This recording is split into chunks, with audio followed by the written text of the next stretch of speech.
So really the framework here is to become an inspirational mystic. Now, all of you are already mystics. Practically every human being who's just a teeny bit awake is a mystic. But there's something about connecting to this that, especially at this time on the planet, it seems we can use all the mystics that we can get. People who are plugged in and really downloading these energies. And this is really connected to an ancient sacred science.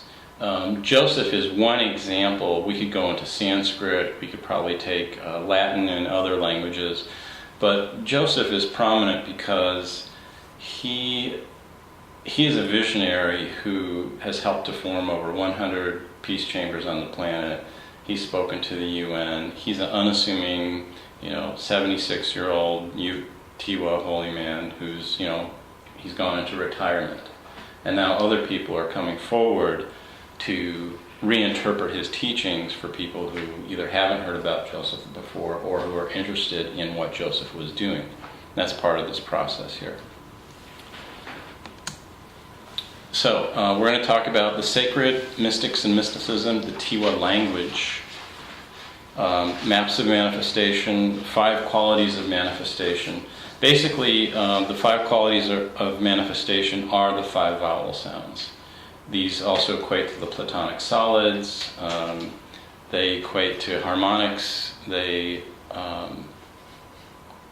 5 elements. All of these things, and part of the map of self-discovery into mysticism and reality that you carry is the expressions on your digits. Why are there 10? Why are there 20 digits? Why did the Mayans count in 20s, for instance? They were plugging into the self-evident expression of the universe that you are, and using your own self as a conduit to go back into what the source is trying to communicate, what we are as human beings. And purification. So this is actually the first vowel sound. The first vowel sound is ah. So that's really our homework into the next week, is to work with ah. And ah has very many interesting qualities to it that we'll get into. Okay, the sacred. Mystical experience always brings us to the sacred, because mystical experience always brings us to an aspect of ourselves. And we are the sacred. We are an expression of that which is the universe. So when we connect to ourselves, we're connecting to the sacred. So what is sacred? That which is in tune with its essence. If you are you are walking in the sacred. You're not walking according to somebody's idea of you, you're walking according to you. And when you're walking according to your essence, you're automatically in tune with the rest of the universe, into that harmony. And the interesting thing is that once you've established a harmonic or a connection to the rest of the universe, it's not just, I'm okay, you're okay.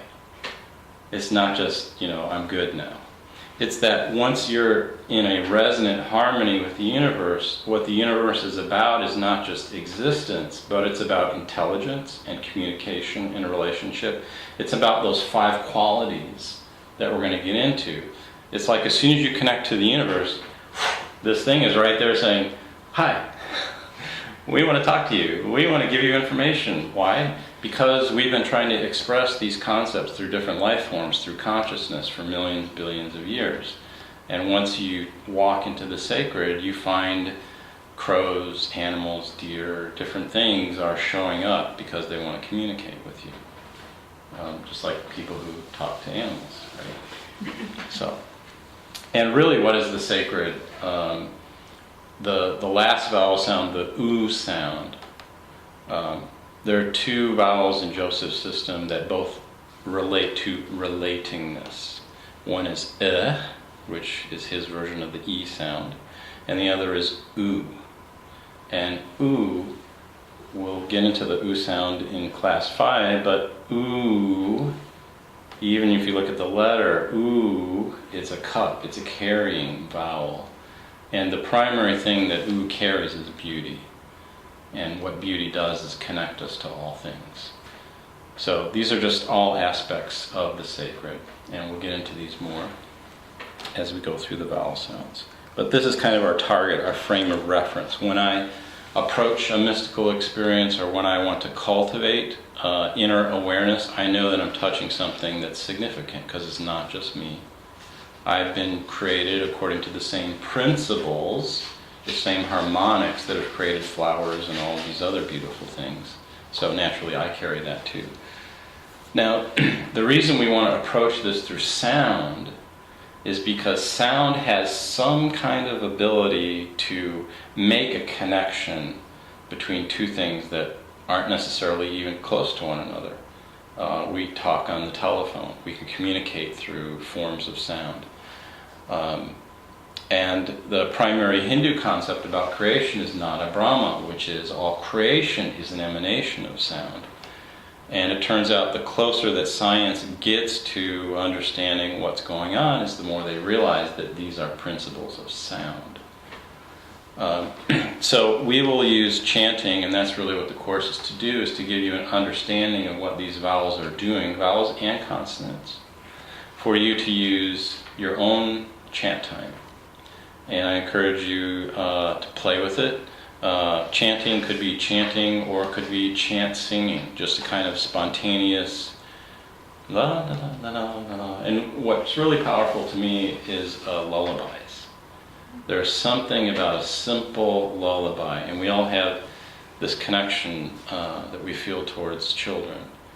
And I remember my own times of singing lullabies or just making up tunes to my children, that there is something there that you connect with that's very beautiful and very relaxing. And it's that aspect of a human being that usually we only exercise in a lullaby.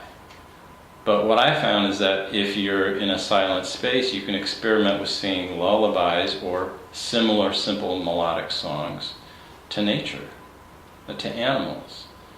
And my experience has been you get into close relationships that are very unusual with these other beings when you open up in a very harmonic, a very peaceful, flowing type of way using your voice.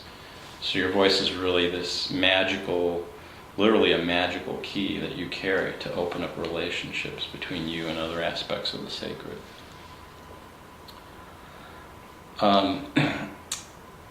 And eventually, I've come to realize that sound, being this medium of the sacred, is that we as a society could help ourselves by understanding the kinds of sounds that we make with different machines or different electronics. We could spend just a little bit more engineering to them and make them sounds that are more harmonious. Every sound we make, every mechanical sound, puts out a certain vibration into the rest of all that is. And this is having an effect on us. So sound, that's the primary sacred medium. It's a trans-dimensional medium. If you connect to sound with your voice, you're connecting to levels beyond here. This was research a couple of years ago that kind of shook up the scientific world. This is from the field of anesthesia, where they began to realize that nerves do not work on electrical impulses, as has been assumed. Nerves function according to the principles of sound. It's actually sound waves that are going on in nerve transmission. So maybe 30 years ago we used to think that we're just purely electrical beings. But now it's becoming aware that underneath that perceived electrical assemblage is really a sound system that's going on. That we're all vibratory creatures and we're just assembled and function through the function of sound. Okay, so what we're building up here is to an appreciation of sound, because we want to have a sound map. Whenever you want to go somewhere, it's good to have a map or a GPS. So we want to understand some principles behind sounds, vowels, and consonants, how all these things work, so that we can operate and drive through our own inner landscape. We want to maybe connect to a certain aspect of being. We want to connect with beauty. We want to connect with awareness. We want to go to a sacred site or a favorite place in nature and interact with it in such a way that we can get some real information from there.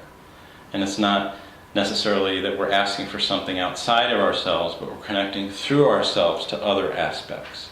And when we do that, we establish this circuit. And then there's all this information that says, hey, here we are, we want to talk to you. All right. So what we're doing now is some of the extra orientation in the class to get to the sound map. So I'll just mention, and now's probably a good time, to think inside of yourself, even to direct your focus inside yourself.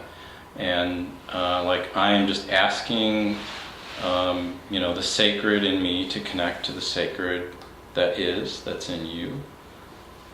And when I do that, when I address what I carry to some other aspect of myself, an outer aspect, there is a communication that's established. So this is why it's always suggested that when you go to a sacred site that you ask permission. Now the permission is not just, oh, great guardians of the sacred temple, please let me pass.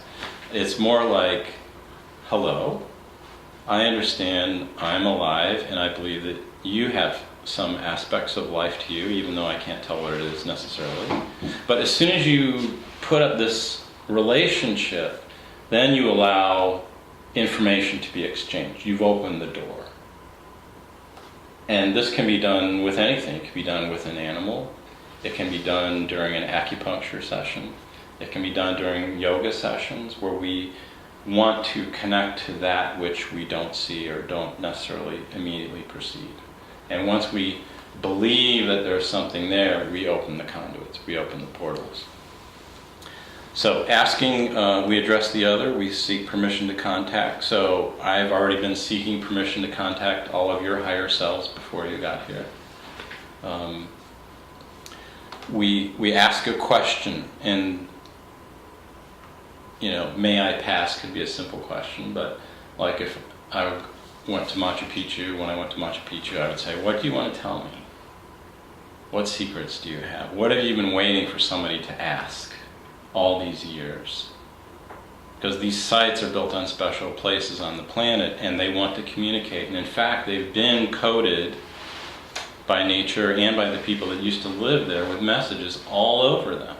And they're waiting for people to go and ask the question. And it's usually not until you ask the question that you get an answer. So we have to learn how to ask questions, and learning about these aspects and qualities of being helps us to ask the question.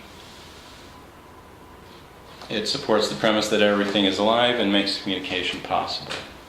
So, that's our first syllable. And this is also very important in Tibetan, even Bon Buddhism. Before Buddhism was brought into Tibet, was a system, an indigenous system called Bon. And this is more of a shamanic practice. This is where the concept of Dzogchen comes, the gazing into clear luminosity to the point where you realize that you are clear luminosity itself. This is Dzogchen. And the A symbol in Tibetan is what they use as one of the first mandalas in the practice to awaken your inner luminosity. So, and in their system, it's also the sound of the heart. Now, it's quite interesting if you know the chakras. There's a lot of ah sounds in the Hindu word for the heart chakra. Ah, na, ha, ta. There's 4 of them. So there's a lot of ah stuff going in the heart. Alright, so who is a mystic? You're a mystic. We just did a mystical practice. So primarily we're concerned with or identify with consciousness. And this is something we'll probably take most of my lifetime to even try to explain. But it's awareness of an ultimate reality. And this is even from Wikipedia, so whoever helped to put this page together understood at least a little bit. And for this course, those are 2 of our guiding inspirational mystics who I've looked to for their writings and their teachings to help transmit content for the class. Anaya Khan on the left and Joseph Real. And it's very interesting. The word mystic is very similar in English to the word mist. So what is a mystic? A mystic is somebody who can enter the mists. And I would encourage you, the mystical times of the day are usually either before sunrise or immediately after sunset. And these are mystical times. I've had mystical experiences where actually the landscape changed because I was tuned into what was going on. I sort of had an expectation, okay, what do you want to show me? And you can actually perceive a mist that appears around vegetation and different things that are changing. So if you want to exercise your mystical tonings besides the bathroom, in the shower, that's a good time of day if you want to experiment with being in nature to see what will come up for you.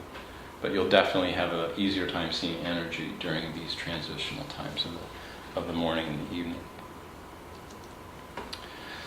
So the way of the mystic is the way of direct experience. The reading and the head knowledge take you so far, but only to provide a conceptual framework so that when you approach the experience, you have a point of reference. And then you can have an expectation as far as how to navigate the experience. It's like surfing, kind of. You have to know that if you don't stand on the board or you don't balance on the board, you're not going to stay on the board. And that's as much of the intellectual that I want to give you is just to provide you a framework. To learn how to surf, you have to get on the board and you have to try it. You have to fall over, you have to try it again. Eventually you catch something, and for this course, what you catch is the experience that we just had. You catch how the energy is changing, how what you feel changes, and more so when you get into the actual phrases, you catch how your mouth is changing its shape. And then you associate, well, what does that shape or that sound mean? Ah means purification. That's Joseph's interpretation to it. I have a slightly modified one that I've come to realize in the last even few weeks working on this course. So something that drives us, human beings in general, is exploration and discovery. And the mystic is somebody who wants to engage in that dialogue, in that discovery process of themselves, with human nature, with other people, with nature itself. And it's not unusual to have mystical experiences which transcend ordinary reality. And one of the important things that Joseph brings out in his work is that the path of tuning into the sacred phrases or doing the dances is a path that feeds the soul. In his view, the main challenge that humanity has, or the main reason most people are unhappy, is because they don't engage in an activity that feeds their soul. And the primary food of the soul is light. And the way that we perceive light is through inspiration. So that's what the intention of the course is to do, is to have you self-serve, have you feed your own soul to connect to the realms of light. And Joseph says when somebody does that, they become a light to the whole planet. And they end up feeding other people. So there's a lot of tie-ins to different religious traditions in that you can think of probably.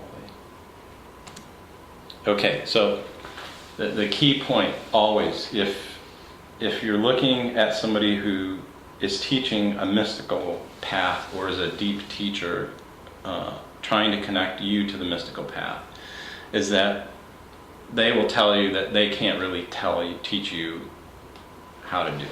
It's self-revealed. All true wisdom is self-revealed. If it's something that's just communicated outwardly, that's knowledge. It's when it's realized inside, you have an experience, that it becomes wisdom.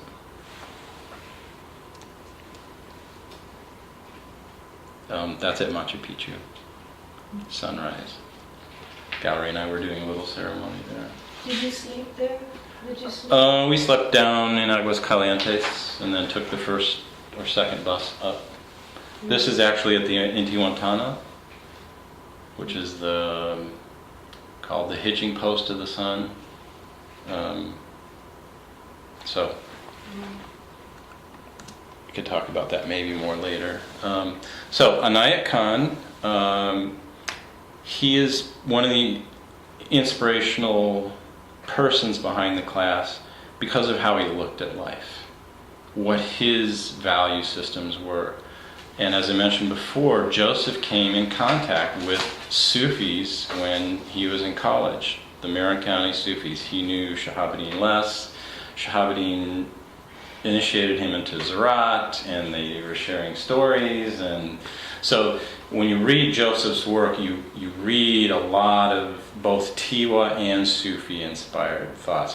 So what Anayat Khan did and what Joseph did was to view the path of peace as the ultimate path of mankind.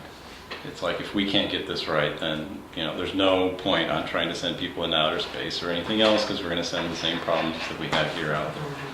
So he brought a universal form of Sufism. And in fact, we read recently in one of the Sufi communications that in Anayat Khan's view, they didn't even ask you when you became a Sufi what your religion was. It's like, that's totally your thing. And the Sufis were about just being together and doing these practices together and such. So turns out he was one of the most decorated court musicians in India. He was a master of the Veena and was the Tanzan of something, like he was just like, and he practically gave it all up because his Sufi teacher said, you need to go to the West. You need to take your message to the West and be a teacher. And we also read in that thing how in London, the Theosophists with Annie Besant, there was actually they had this feeling that there was a messianic figure that was appearing on the planet at the time. This was in the early 1900s. And half the folks thought that this person was Anayat Khan, a great world teacher. And the other half, who Annie took with her, and they finally decided, oh yeah, that it's Krishnamurti. But there was this great split because many people, Yogananda was there on the scene at this time, and then Vivekananda was coming in. There was all this, so you can just see this influx of this energy from the East trying to connect with the West. The British had gone down there, not in a good way, but the India culture, the Hindi culture came with all these gifts, all these sort of inner counters to what had happened to spirituality in the West. All of this fresh life came in, and then it happened again in the 60s when the Beatles went into India and all this stuff started going on. So these huge energetic waves have been occurring on the planet to try and bring these energies together. This was in the 50s? Which one? Well, let's see. The Krishnamurti, and then they were trying to figure out whether it was an icon. Yeah, that was in the earlier 1900s, Yeah. Around 1910 or so. Krishnamurti was very young at the time.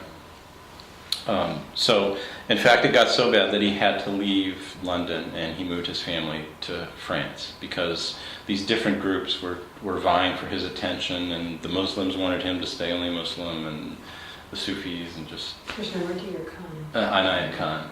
Yeah, I don't know much about Krishnamurti at that time. So Anayat had to leave the area. He went to France. And he was just like totally got it in terms of a universal view of mankind. And you see this in Joseph's work. Joseph is working for a universal understanding and for world peace. Anayat, here's the mystic speaking. There is one holy book, the sacred manuscript of nature, the only scripture that can enlighten the reader. So other than your own self, if you want to look for an outward validation of what is truth, you go to nature. Nature has all the lessons that you need. And you have a hot plant in your backyard. Yeah.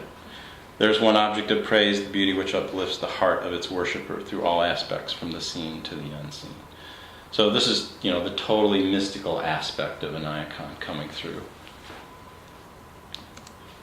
Now Joseph has a very interesting life. He was born in the Southern Ute Reservation in 1935, And it was actually his mother dying around the age of 7 or 8 that he went to live with his father's people, who were the Tiwa at Picaras Pueblo.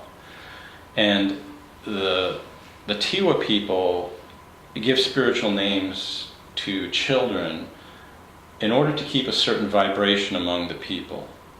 And there was a man who had passed before Joseph was born, whose name was Beautiful Painted Arrow, or in Tiwa, Shlut Koye. So they wanted or perceived that this vibration of Shlut Koye wanted to be among the people again. So that's how Joseph got his name. Beautiful Painted Arrow. It's really an energy that connects the beauty of the heavens to the earth, is what Beautiful Painted Arrow means. Shlut Koye. And as we get into Tiwa, Shlut Koye is, in Tiwa there are only verbs, and Shlut Koye is the sound that an arrow makes when it's released from the quiver, flies through the air and hits the target.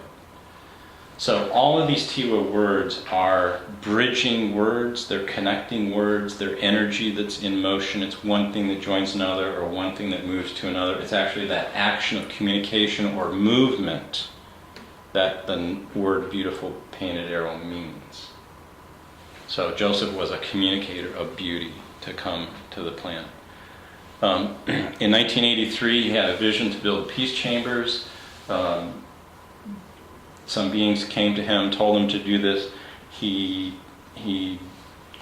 didn't believe it, and a few years later they came again and said, "Why haven't you started making your peace chambers, Joseph?" And then he started making the peace chambers, and all these synchronistic events came around, people with money and people with time, and they just, these peace chambers are all over everywhere. They're all over Europe and Australia and all over the planet. Closest ones to here being in Saxapaw, and then further out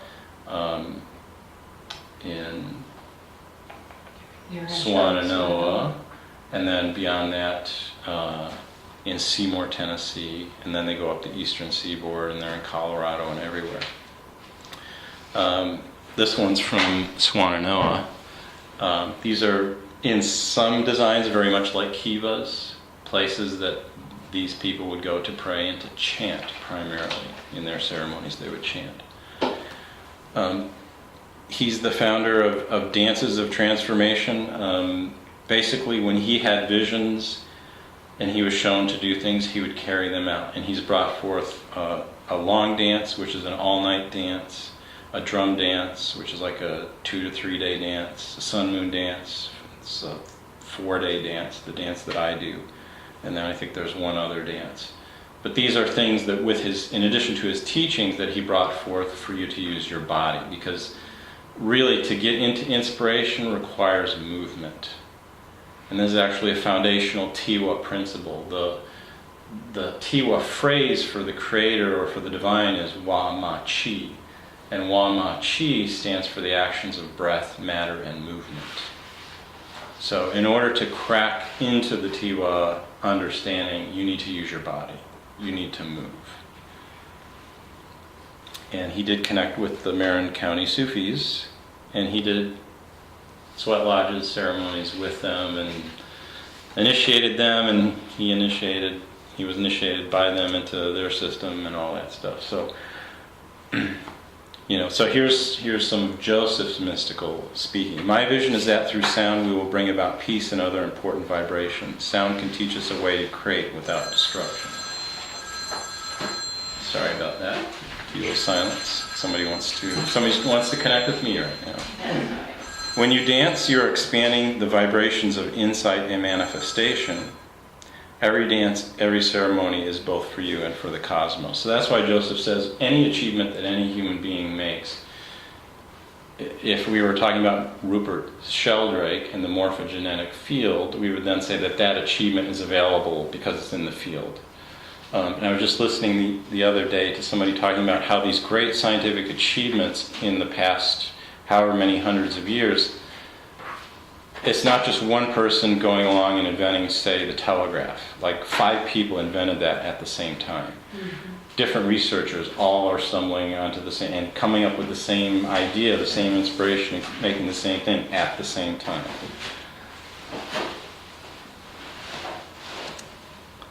Okay, so Joseph's way is the way of being in vibration. It's the way to get into sound and experience being and the vibrations, the different subtle aspects. And in fact, that's the name of one of his books, Being in Vibration. His way is the way of inspiration. That is, how do you plug into inspiration? How do you work inspiration? One of his favorite phrases from his grandfather was that work is worship. Meaning that in whatever we do, we try to do the best job that we can. And the reason is that that creates this connection to the higher potential. And when we do that, we open the door to inspiration. Life, and especially the Tiwa language, is full of metaphors. We talked about the U sound, beauty, joining all things.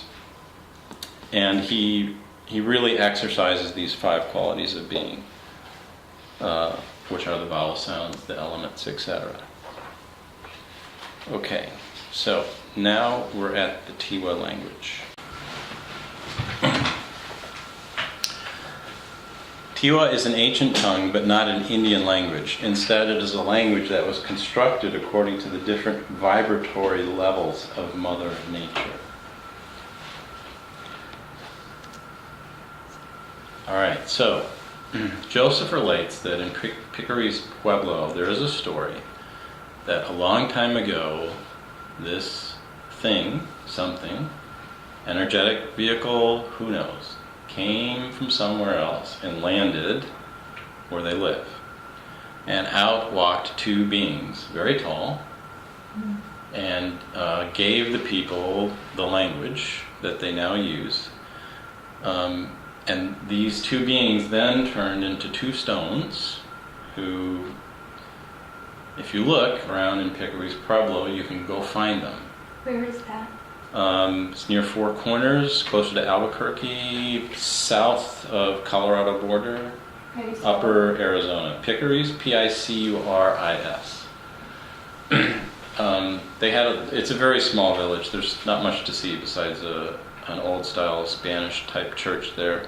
The stones have been moved, he says. When he was a child, every morning as a child, you and most people who lived there would go feed the stones some cornmeal and honor them. They have a slight blue cast to them.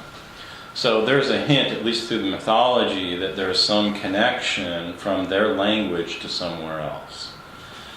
And Tiwa sounds are all verbs. There are no static objects in Tiwa. Everything is described as either being an energetic quality or something that's moving or something that's becoming something else. So there are no objects in Tiwa. And Tiwa communicates these energetic concepts. And my realization that has been unfolding over the years of cracking into Joseph's stuff and, literally listening to the same talk, hundreds of times, reading the same book over and over and over to try to get what is he saying, because at the one level you understand what he's saying, but until you come into the experiential awareness, it's like, okay, I kind of get it, but there's something more here. So finally these breakthroughs about Tiwa actually communicating at the level of describing and transmitting realities, that awareness through some of these Tiwa phrases came while preparing for this course. It's like I finally got, okay, I know what they're doing, at least to a certain extent. And this is the phrase that cracked it open for me. Na me ne. Now, in Tiwa, there's a concept that the earth or the land is the vast self. That because we move on it and we walk on it, and that from our perspective, all of whatever planes of existence that are, their first step to get there is from here. Right? This is a reference point. You have to start somewhere to go to somewhere else. And our starting point from the aspect of the self is this land, the land that we're on. So you can already see in the Native American philosophy, part of the reason the land is so important is because it's your sacred frame of reference to everything else that exists. Now, Joseph always uses the term the vast self. The land is your connection to the vast self, or the land represents the vast self. So, this is where we're starting to get into sacred phraseology and really understanding the coding that's in this sacred language. And it's very similar to Hindu, to Hawaiian, to many other languages that I've looked at. How Joseph came into these realizations is not just the Tiwa teachings that he was given, but when he was born, he learned Ute. And he learned Ute until about 6 or 7, with a little English. When his mom died around 7 or 8 years old, and he moved to the Tiwa, at the same time, he had to learn Tiwa, Spanish, and English. So what Joseph was doing was saying these same words in the different languages over and over again. He says he would sit at a table and just like sit there and go, table, table, table. So he was paying attention. Just like I suggested earlier with the counting 1, 2, 3, 4, 5, that you pay attention to what your mouth is doing. And Joseph would spend hours saying spoon, spoon, spoon. And as he was doing this, he was not only learning the language he was trying to learn, but he was realizing an inner process that was going on with the consonants and with the vowels. So,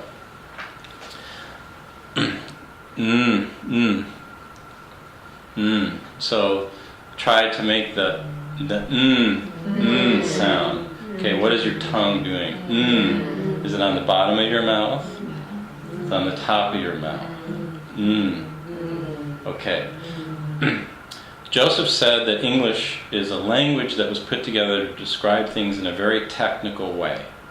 We don't really think of English as being a sacred language because it's not really used that way. Most of our words in English do not represent sacred concepts. However, whoever was behind the evolution of these letters understood some principles that are related to common truths, whether consciously or unconsciously.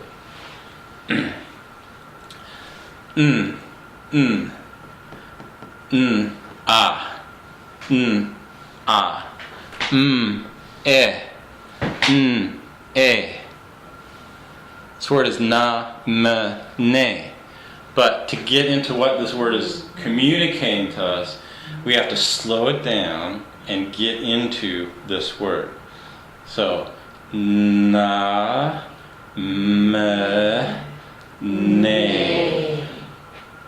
Go ahead and try that a couple times.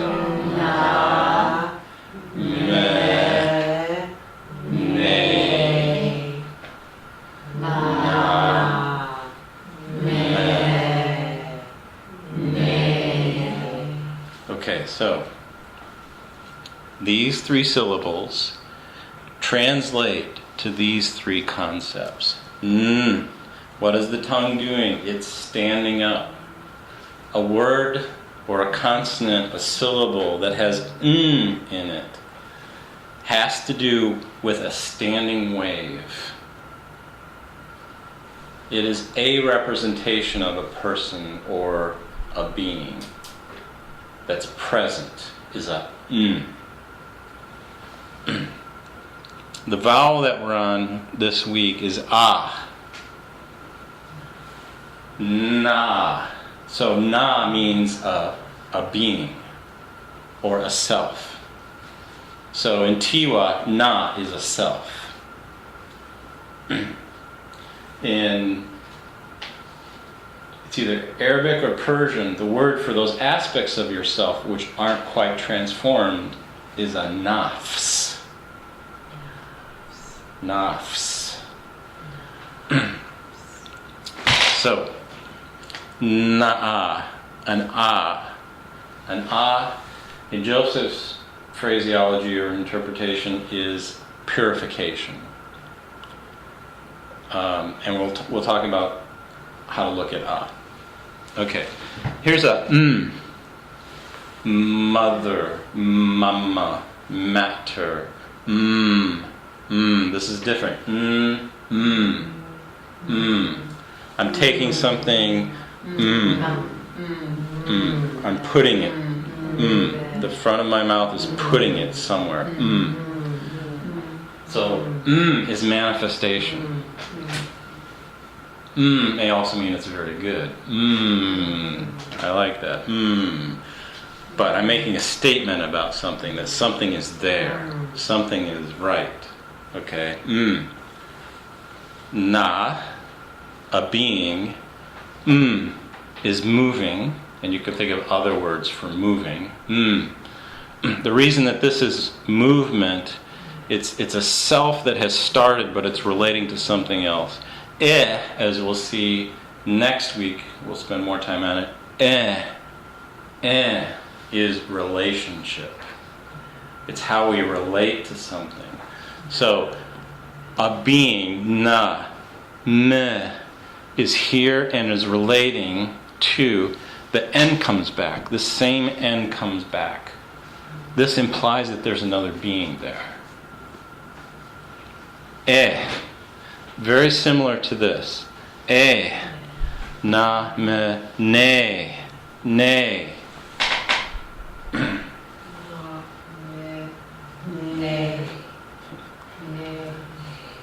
Okay, so I think you can begin to see that with some understanding of what the vowels and the consonants are doing, that you can take this as homework and chase this and say, show me what is na, me, ne. What does this mean? Self, movement, awareness. The A sound or the E sound is primarily awareness, but the Y is modifying it a little bit. E is purely awareness. So it's a ne, ne. All right, so the key, why does this word mean the vast self? Na, a being, is in relationship to a higher aspect, a more aware aspect of itself. Na, me, ne. So if you're a being who wants to be in relationship to a higher aspect of your own self, this is a passkey right here. This is a mantra or a secret word that can awaken in you your own connection to your higher self, your na, me, ne. Now Joseph only goes far to say that it's the na, me, ne, that it's the vast self, and he hints at the other things. He wants his students, although he doesn't say this clearly enough, to go work with these words and to go find out what they mean. So when you get the sound book, there are 50 or 60 or more Tiwa words in there. All of them are these little Easter eggs that are waiting for you to crack into them to see what they do. Okay? So, a suggested practice would be some kind of looping motion. You could go na, me, ne, or you can go na, me, ne. Something that implies that you're moving your awareness or your perspective to another aspect of yourself. That's a body movement that you can combine with the chant. And you can expand this to a full body motion. You could, however you want to work this, yogically, qigong-wise, blend this in and use namane as this passcode, because the movement helps to take this and put some meat behind it. It puts some oomph behind the realization when you use movement.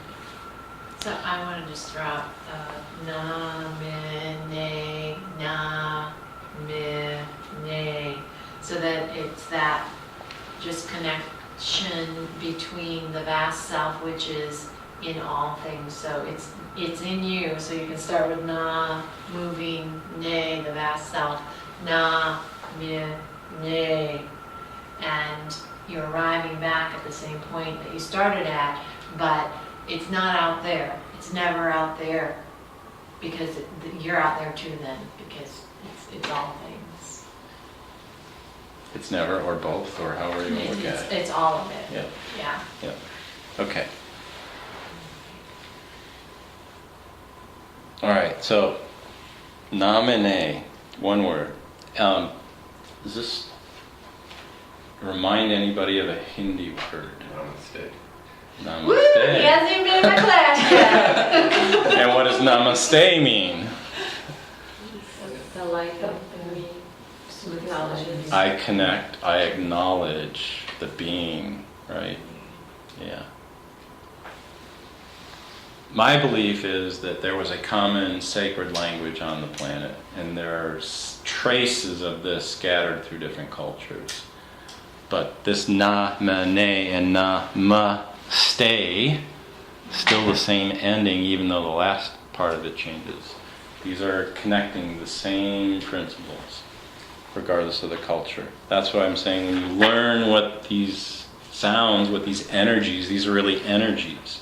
And these energies are coded in you, in your language. So your mouth was this library of things waiting for you to become conscious of exactly what's going on. Slow down, pay attention to. And this is going to become like this flow, this river that just is going to pull you into these domains of yourself. They're not domains of something else other than you. You're unlocking your own. That's what a mystic does. You're unlocking your own inner. And that's, in the Whole Foods talk, what I talked about, this great turn is to reorient from looking at something outside of you to looking at those aspects that you already carry. And once you do that, then the acceleration occurs. You begin to perceive these things more and more and more. Nadi, the standing columnar wave. The Na. nadis. Mm-hmm. Nadis, The nadi. The Mm-hmm. That's right. chakra system, Mm-hmm. Mm-hmm. same as well. And the D, the vertical part, or the part of what led you to the vertical aspect of it, besides the fact that the nadis are coursing up and down, is the E. The E is awareness. The nadi. I don't know what that is. The nadis. The nadis are nodes that exist in your body. There are, I don't know, 100, and more than lots and lots, but we recognize the chakra system, the 7 or the 12, and those are nadis. So you're familiar with those. Okay. Nadis. Yeah. An Right. ADE, right? N-A-D-I, Yeah. Mm. nadi. It's supposed to be, I don't know what that is, but nadis is musical. Ah. Mhm. Interesting. And Shiva's bull is called Nandi. Nandi. So is Shiva's bull really a bull? Well, Shiva's bull is considered the way to communicate to Shiva. Mm-hmm. So it's that relationship. Mm-hmm. Mm-hmm. And then I'll just throw another one out, Namahai. So, Namah. Namaha. The higher, the vast, the great. All right. So I want to briefly explain now, realizing that Tiwa is this language that's got a lot of stuff going on. How do the Tiwa view the world? What's the process of the world according to the Tiwa? And Tiwa people are very interesting. There's a small river. In most Tiwa are not just Piccary's Pueblo. There's a couple of different communities of Tiwa. But what's very common is that you have summer people and winter people. Your clan is either a summer clan or a winter clan, and you live on different sides of the river, different sides of the tracks. And I don't know what the rules are about socializing or marrying or anything about that, but there are people whose job it is to hold the summer vibration, and other people whose job it is to hold the winter vibration. So they have an aspect of the polarities, just like in Tai Chi or acupuncture, Qigong, the concept of polarities. The Tiwa people also recognize these. Now, because the land is the vast self, it's not just dirt, of course, they view all of the hydrological, meteorological phenomena as something that are aspects of being. Right? I don't believe that the earth is a rock floating around in space with water in it. I believe it's something else, more related to consciousness. So, how the Tiwa look at the earth is, what they see is, they see these vibrations from these higher dimensions, these higher planes, that are interacting with the planet. And what happens, if we take a standard meteorological model, precipitation from them, especially in the form of snow, is inspiration that's crystallized from the heavens. They actually see these concepts, these ideas that these other beings, angels, Xians, whoever, are putting into the planet. They see the weather cycle as bringing these down. Think about after a drought, what a blessing a rain is for that energy, that freshness to come down to the planet. These are energies that are not just water that's evaporated and now it's back. There's some interaction that we don't understand that's been going on up in the sky. And especially with the image of snow, that these are crystallized, and this is very much in the Tiwa view, is that inspiration is always cold. It's crystallized. Think about way up in the mountains how cold it is. That's the domain of inspiration. It's cold there. These are the high vibrations, very high hertz or whatever. That's what's going on up there. Now what happens is these inspirations, although there may be some, like in this class, some intellectual perception of those, primarily the inspirations are meant for the heart. And what receives the inspirations first, the rain, the snow, etc., what is highest to receive those is the mountains. So in Tiwa, the mountains are the metaphor for the heart. And correspondingly, your heart is your mountain, is the greatest part of you as a human being, is your heart. It's the highest thing that you have that can rise up to meet the inspirations that are coming to you from within, without, however you want to envision that. So the heart center receives the inspiration. Now down here is the vast self. What happens then, the snow melts. And Joseph said this is part of the reason that the native people were so concerned about the watersheds, that they had to be kept clean. You didn't let animals, you didn't kill animals up there, you didn't let anybody pollute the watersheds. Is that the inspirations, they come down the planet and they come down here and they come into the rivers. And the rivers and the lakes and the oceans, by the time this happens, they are consciousness resting. This consciousness that came down as inspirations was met by the heart of the planet.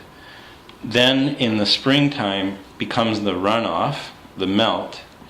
These are ideas and inspirations. They're really aspects of being or consciousness. This is the being of light now, and that's what water is in Tiwa concept. If you were to take water and put it in a bowl, it's very common that you would do a ceremony with water in the bowl. And Joseph says this is how children were taught to awaken their mystical intuition, is that they would take a bowl of water, you would give it to a little child, and you would say, sing a song to this bowl of water. And the children were actually leading the ceremonies that the whole village was a part of, because they understood that the children were plugged in and that their hearts and the perceptive abilities were still open. So they would connect to the water, and when water is placed in a bowl like that, water is the being of light, because it is something that has gone through this process and come down through the mountain heart center. So this being is here. So you can view this as also a personal map, that we receive inspirations, the inspirations come into us, now something has to happen. We can gestate them for a long time, but there's something that we should do now. Joseph says any inspiration that you get is given to you so that you can manifest it on the earth. And when you manifest it on the earth, you bring a quality of being to the planet that hasn't been here before, at least in the way that you brought it. It's something that's new. So, what do? We use movement. That's how we take all of this potential that's here and we gift it back into the cycle of the universe, is we do something. We have to move it. And what movement does now is this has been all on the cold, inspirational side. This is sort of an intermediate side. It's now water. And now what happens is we use movement to heat up. And personally in the dances, you heat your body up. You sweat. And it's actually going through this cycle of sweating and cooling that you bring in more inspiration and you crack the old inspirations open. And they can manifest in your awareness, and now you realize something that you didn't realize before. So what we do is we use movement. For us in this class, it would be the chanting in conjunction with some body movement. I don't know if you want to do it to start heating up, but that would be the idea, is to work it a little bit, to work it into manifestation. So you're working this into manifestation. In the hydrological cycle, this is the evaporation. This is the gifting back up. And you're actually not just manifesting, but when you've manifested something, it becomes a gift back to the source that brought you the inspiration in the first place. Rising like a prayer, and it becomes new. It becomes something that it wasn't before. And it ascends back through the heat side into divine intelligence. And then there's something that goes on with the interaction back up. We don't know what it is, but when all this water goes back up and becomes clouds again, there's something else that happens. There's something that's taken back up, something's communicated, and then something that's brought back down. So it's almost like there's another loop up here, and there's another loop down here. Conveyor belts, exchanging all of this information back and forth between this domain and the other domains. Okay, so that's how the Tiwas view weather. Apana. Apana? Apana. Water in Sanskrit. Apana. Okay, so we'll get into the P sound in a little bit. So, summary of Tiwa. Tiwa is a mystical language. It's composed of verbs. Realization comes through movement. Inspiration comes from the cold side. Realization comes from taking that inspiration and actually doing something, working it into manifestation, working the sound out. In Tiwa cosmology, the heart is the center, and that center, besides receiving the inspiration, is also the alchemical cauldron where we work the inspiration and we melt it and we change it back into the element that we're seeking. So, when we work it, it's the male polarity. We have to exercise it. So this is bridging into another way that Tiwa looks at things. If in Tiwa, if you were to look at a room or a piece of ground or a person, you would say that the warmest or the hottest part of that is going to be in the middle. And that's true of our physiology. In our cores, you're going to have the highest temperatures generally, especially in the brain. And then as you go out towards the skin, it gets colder. So besides the hydrological cycle, there's an inner-outer cycle, inner-outer way that the Tiwas view things.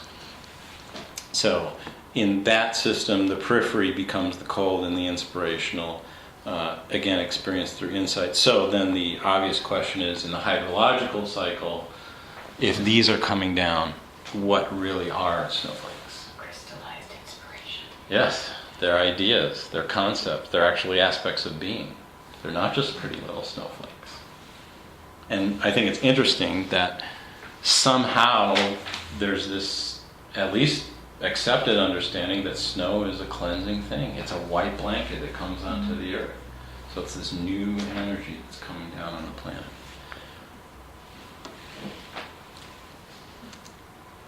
Okay. All right, so now we're going to drive off a precipice into Tiwa cosmology. This is called the House of Shattering Light. Interestingly, I don't know if Joseph got this from the Sufis or if they both had it simultaneously, but this idea is also known among the Sufis and a number of other traditions also. And that is, Joseph likes to say, we don't exist as the concrete beings that we think we are. And I'm sure if you've been exposed to Paramahansa Yogananda, he would say things like, we are the drop of the ocean that's here for a short time, and then we are absorbed back into the great whole, the great being. In Joseph's cosmology, part of how transformation or even living works is that we're flashing in and out of existence spontaneously all the time. We don't perceive it. We perceive that we're here, but we don't perceive that we're not here. Because that's another mode of being, not this perception. So we're multi-located all the time.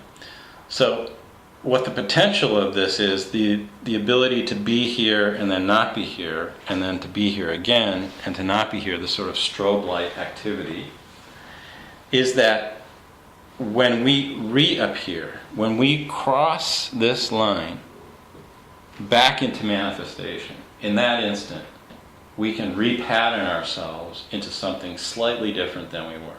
This would explain spontaneous healing, different kinds of miracles, etc. Because that template that we present ourselves is, we can subtly change. And this process of light flashing is what Joseph calls the house of shattering light, because it's the light that you think is there and then it's not there. It's shattered. It's gone somewhere else, and then all of a sudden it's there again.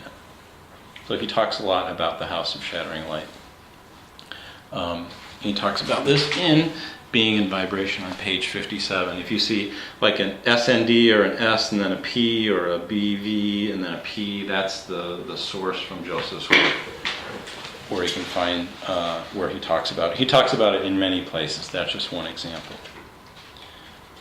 All right, so this is part of the reason that any kind of a mystical practice, especially this chanting, is so powerful. Because you're working this cycle, and because you're working it consciously, and you know what the words mean, what the principle behind it is, you're applying sound into the domain of sound, and you can add qualities or enhance qualities. And that's really what Joseph's work is about, especially the sound aspect, is about calling yourself into being. And not only is the intention that you're calling yourself into being, but you're calling all of self into being. Again, anytime you have any little effect on yourself vibrationally, you're affecting everyone around you. You're affecting all of existence. All right, another Tiwa word. Again, we're focused on the ah sound. Ba, chu. So again, it's not my legs, it's my ability to have movement. My ba, chu. So, the ba, ba, chu. So, ba, ba. What's happening? There's an emission. There's something coming out. And both of the lips are involved, not just in the or it's primarily the top one pressing into the bottom. There's movement coming out of both. So this consonant implies there's a start of something. Whenever you move, you start from one place and you go to the next place. Ba means moving. My B is eyeing. Ba. And then the chu. Chu. Ba, chu. And what does it mean when you're moving everywhere? That's the Tiwa word also for beauty.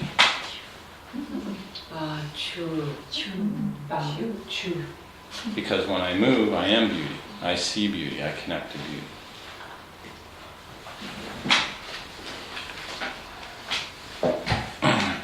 For years, people would go to Joseph and say, will you tell me what my name means? Because your name does mean something. And you can cut these out and stack them up and see what your name means. That's an exercise in itself, chanting your name. It's a very powerful exercise, actually. Slow it down and get into what your name means and see if that matches aspects of your personality, how it does or maybe how it doesn't. That's actually a common spiritual practice. If somebody's given a spiritual name, that becomes part of their mantra kit, so that they practice on their own name. All right, Bachu, that's another word that you can use. If you want to connect with beauty, you might want to have some flowers in front of you or go to a place that's beautiful. And what your goal is, you want to connect with the beauty inside of you, the beauty that you carry. You can use Bachu as that phrase. Bachu. Okay, here's another word. Pa. Pa. Pa. It's like ba, but it's slightly different. Pa. Pa. Pa. Pa. I'm looking for my pa. Pa is the heart center. It also stands for sunset. Pa. Pa. So pa is the pulsing heart that purifies. Pa stands for the heart. Pa. And is to purify. Pa. Pa. So if you were looking for a practice to purify your heart, or to strengthen the purity of the heart, that's another practice you could do. Again, with head movement, maybe some motions to the heart, pa, pa, however you want to do it, to mix in movement, stretching. All right. All right. Another Tiwa word, ta-chi-hu. Ta-chi-hu. Ta-chi-hu. There's a practice that you can do for this is to actually walk and say ta-chi-hu to yourself. And you can hold a concept or an idea or an inspiration of something that you would like to develop in your life or manifest in your life. Because what the T's and G's are very interesting because they're all over in many cultures related to sacred phrases. What a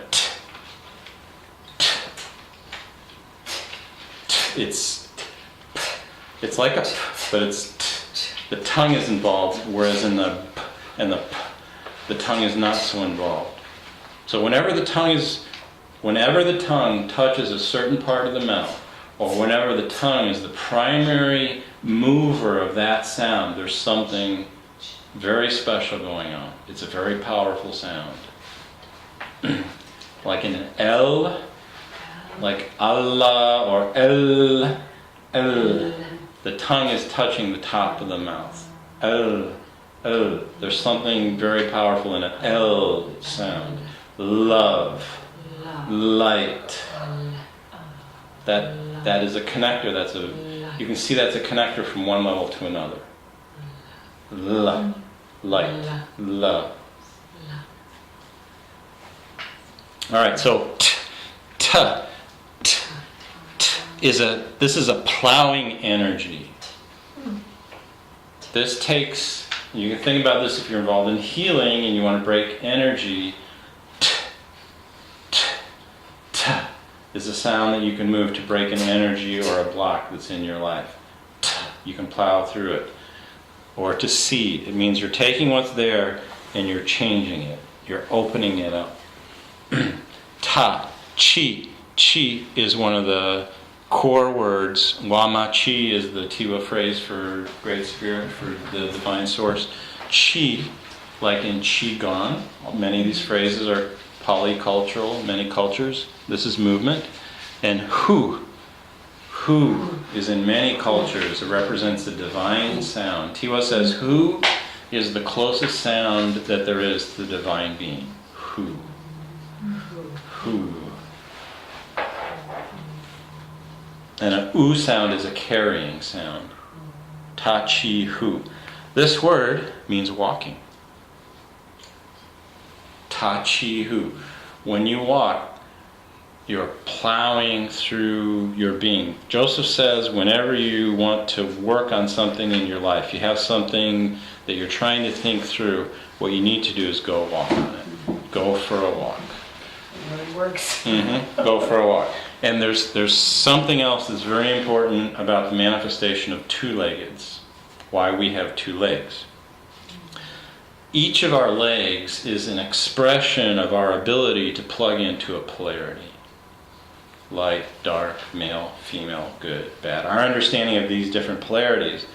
And Joseph said the reason that we're on the planet right now is that there is a need for beings that can work with these polarities and balance them out. So our walking is a symbol of a sacred function that two legs have on the planet to balance the energies that are here. And if we were to study Joseph's numerology, number system, this is just his letter system. If we were to understand his number system in another class, you'd be led to probably the same conclusion I am, and that is humanity and whatever is behind beingness on this planet is to trying to move from the letter 2 to the number 3. From just understanding polarities to going to something else. And what gets you from 2 to 3 is movement. You have to move. And our societies are stuck now. They're stuck in so many things, polarities, us, them, good, bad, whatever, that there is a need of people who can walk, who can balance polarities. And that's our function to be here, is to walk and balance polarities. So, ta chi hu, walk while you're saying ta chi hu, and you will get something out of it. All right, so sort of wrapping up Tiwa for now. In Tiwa, these metaphors apply to all of life. In the book Sound on page 134 and in Being a Vibration on page 58, you can get a little bit more to the heart of what Joseph means, how these apply to life. But, you know, the mouth is shla mo in Tiwa. Shla mo, the mouth, shla mo. And this means giving to awareness. So in Tiwa, they're telling you your mouth is something that is given to you to access awareness. It is your key to get in here and understand what's happening with reality. Face is zu, and your face is to enter. Now, there's more to this than even I understand right now for zu, but Tiwa is probably related in some way to the Anastasi.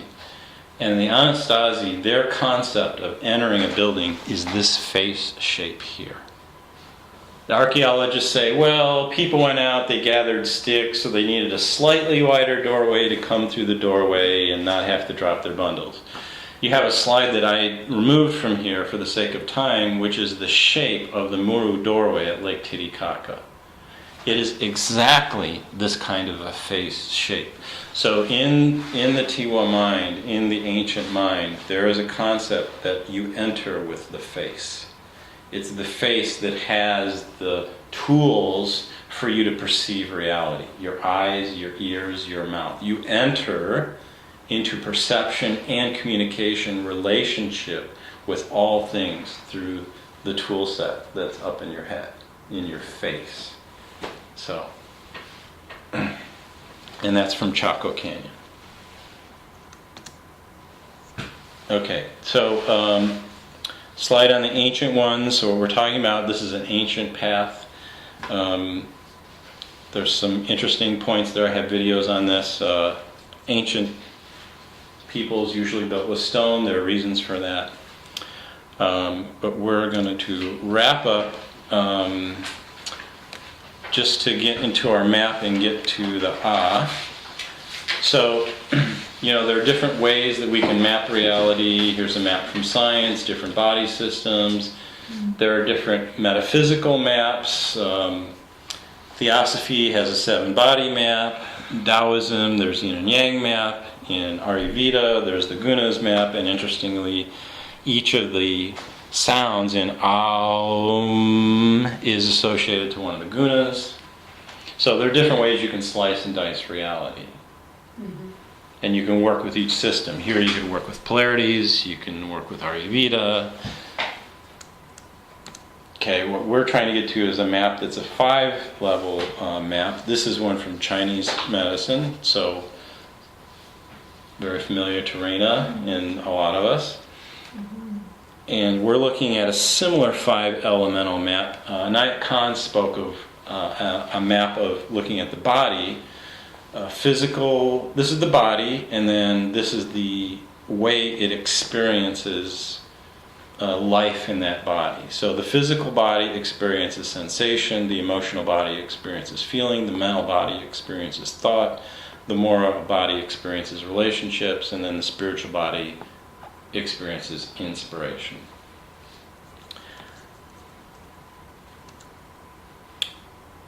And we talked about different models, and what we're trying to get to is this map here, which this is the qualities of being, all being.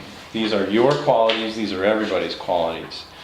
And they are broken into these domains. Each of these represents one vowel in our study.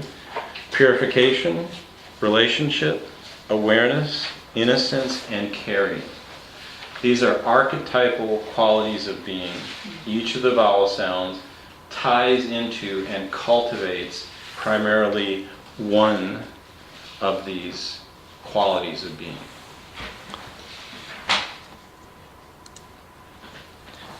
They also have a strong association to the elements.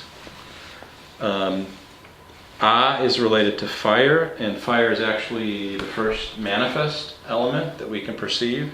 This is why fires and candles are often used in ceremonies, because they open a connection to the other domains, other realms.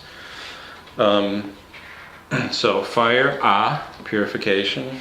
Earth, relationship. Air, awareness. Ether, caring. Water, innocence.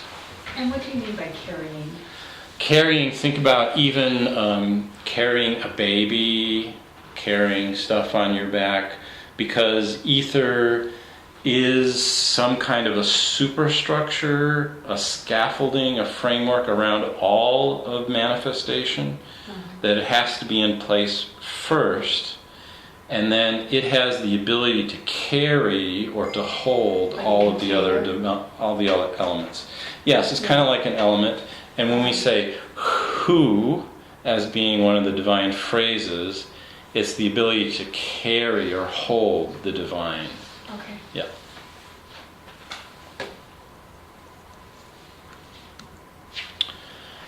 There's also an association with the Platonic solids. One of the things you could do, in addition to the Tiwa phrases, would be you could pick a Platonic solid, and in conjunction with the vowel sound that you were working with, you could focus on that.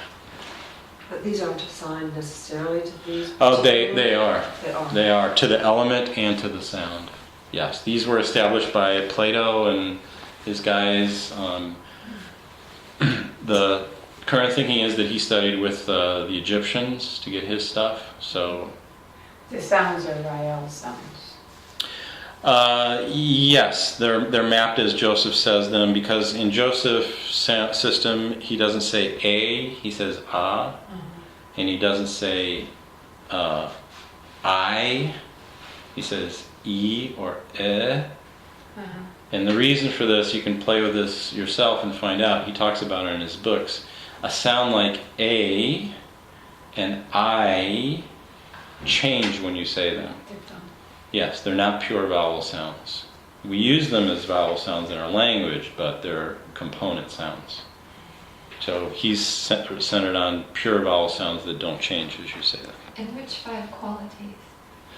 So you would have to go back to the previous slide if you wanted to see, They're it's the like, same. yeah, there's a mapping between water and fire, and these were established by Plato. So this should be fire because it's the tetrahedron. Hue is earth, Yeah, octahedron is air, dodecahedron is ether, Yeah. icosahedron is water. Yeah.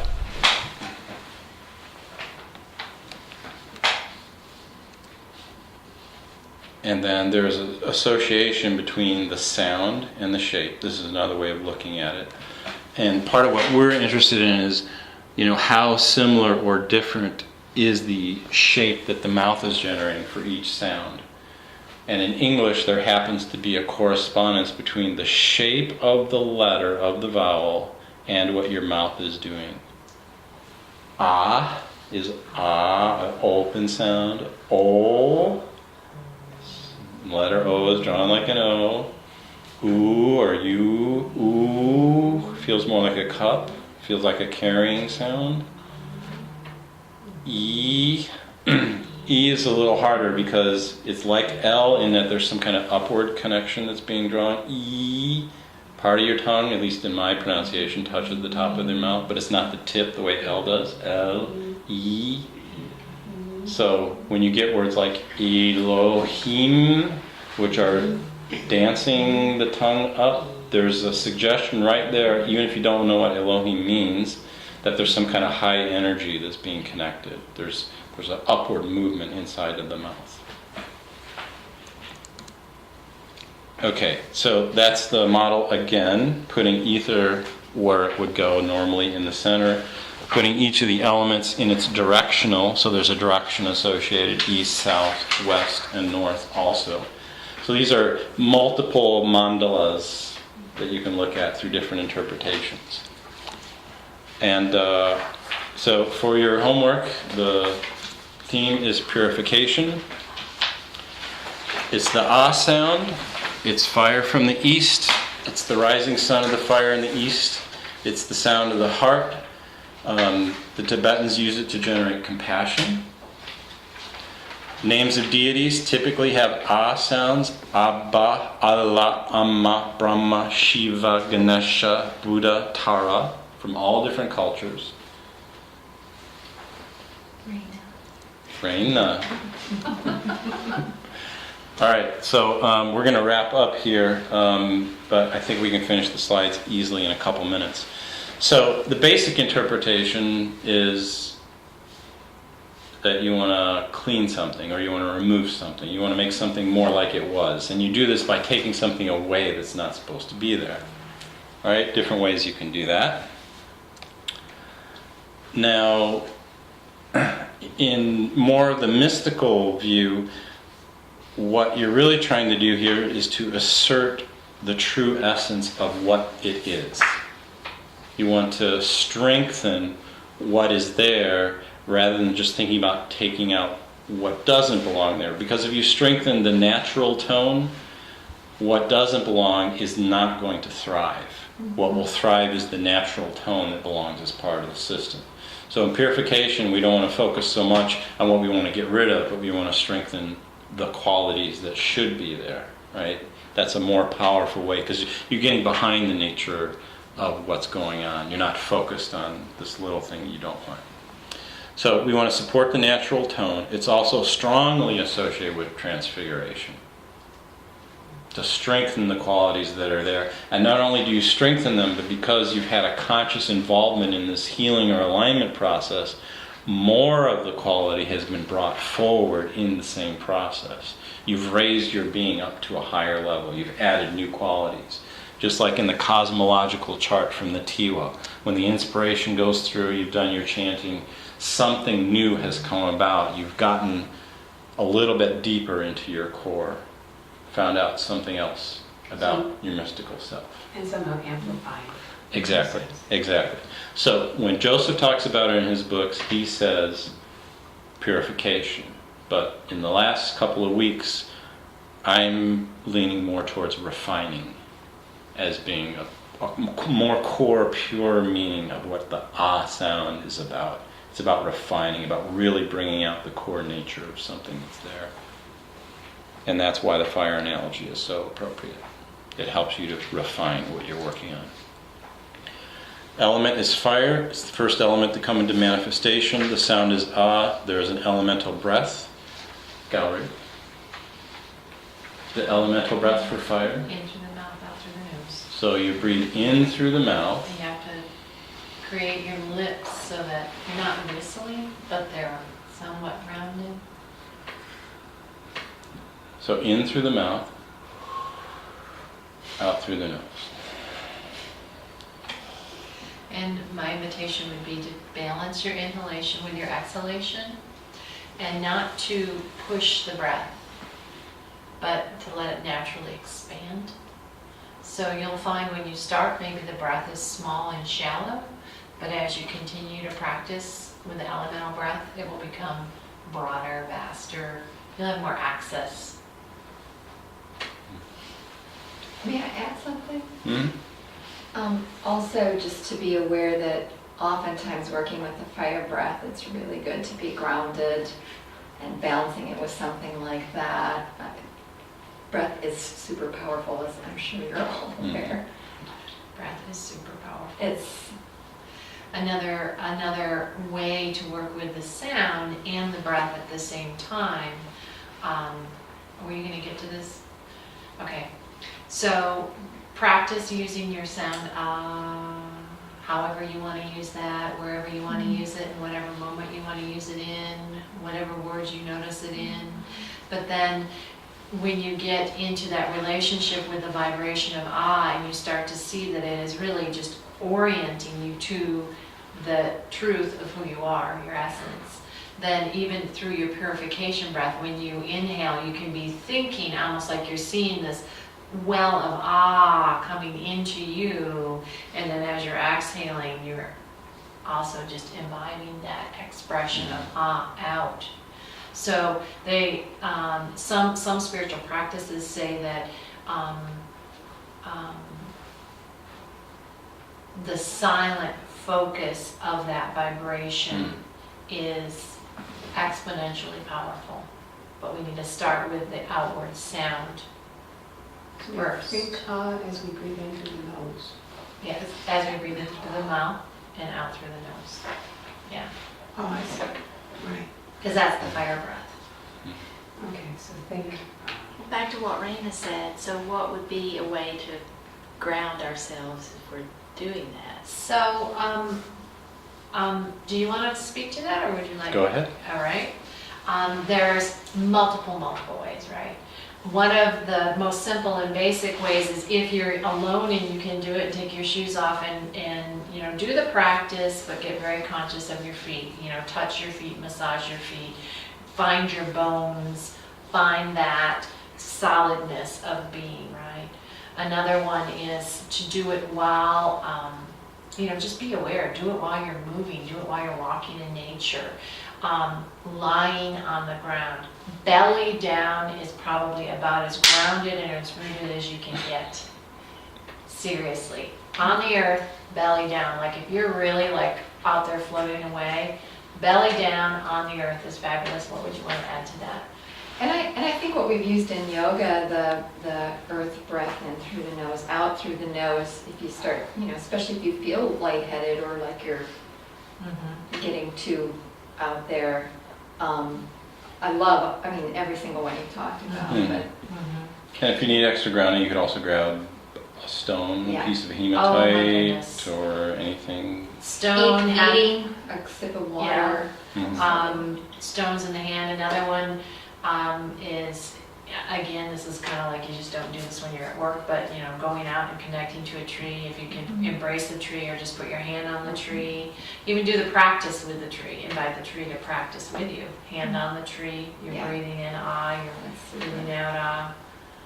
And that way you're rooting into the vaster system, because when you think about a tree has all these roots that go vastly out into the earth, but it's not alone. All of the other roots of all the other trees are, I like to look at it as they're embracing one another. So there's a real opportunity for you to tap into that stability. And you can travel the roots too when you're touching Yeah. a tree. You can move your consciousness through the roots. Yeah. So that's good. Thank you. Also mudra, middle finger to thumb. And this can be with ah or na, min, ne. You know, you can use any of the mantras, any of the phrases that we laid out on the slides as part of your practice. And really play with that, Mhm. because it's not just, you know, we see this in pictures, we see this in movies, but really play with it. Just take that time to understand. Go ahead and talk about go ahead and talk about what that energy is, thumb to middle finger, so that they have a context.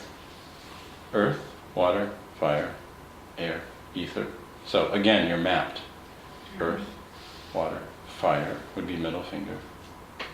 So there's different ways you can do this. You can one high, one low, facing each other, interlocked, you know, just play with it, however you want to do it.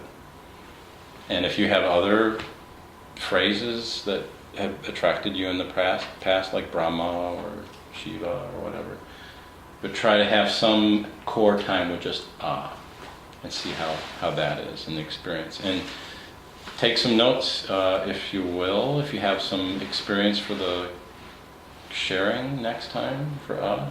We'd like to hear, just like we had the ah experience here, look for similar experiences to come to you, because they're waiting for you to engage in this process.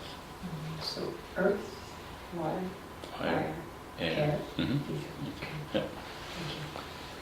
Thank you. Also, because Fire Center is here, if you want to try to do any rotation around the waist, could be just simple ah, you know, however you want to try that, or maybe it's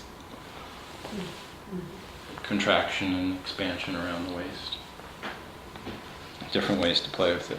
Come to yoga, I'll find some for you. What about cat? Yeah, that's great. Different ways to work with fire. You can look into a candle while you're doing ah. That's the element that you're working with. Other notes there. Okay, we did an in-class practice. Oh, well, go back to, well, I just want to say something I saw flash on that. Can I? Quickly. All right, and that is that before you do the practice, check in and just, where are you? What's your gauge? What's your mindset? What, you know, is your mind racing? Is your body uncomfortable? Mm-hmm. Do your practice, check in with your body again, because this is about embodying the vibration, and you will just notice what you notice.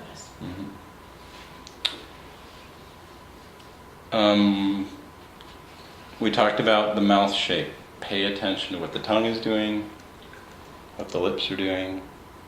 And here's a music suggestion if you've heard of Iosis. This is a really good one. Cloud Prayer, 99 cents. And then Sri Shiva. I gotta say that of all his stuff, this chant to control the 9 planets, it's downloadable on his website. If you've never heard this before, he explains it, a visualization, then he does the chant. This chant contains, from the Tamil, some very of this ancient shared transcultural chanting that's going on, and it's very powerful stuff. It is transformative stuff. This will not be one we'll be listening to driving. No. This is when you want to do some core work. This is, yeah. It's really good when you're on an airplane, though. Is it? Oh, yeah. Okay. Oh my gosh, I can't imagine. Oh, yeah. No rooting up there. All right. I invite you, if you want to, go to YouTube. There's a series that somebody did of one of his speaking called Native American Spirituality, Joseph Real. It's 4 videos. It's audio with a picture. Picture doesn't really have anything to do with the videos, but if you want to listen to the first one, you'll get from Joseph, like you got from me. You'll get a transmission direct from Joseph. And then I have copies of Being in Vibration, the book here, if anybody wants to borrow it for the class. You're welcome to have a copy. And at least the first chapter, if you want to really get the most that you can get out of this class, it's only 5 weeks. you might want to read the first chapter, and if you're really going for the gusto, read the first 2 chapters. You mean like if I really, really want to like manifest my whole being vibration? If you want a big jump here to the end of the year, that would be a good way to do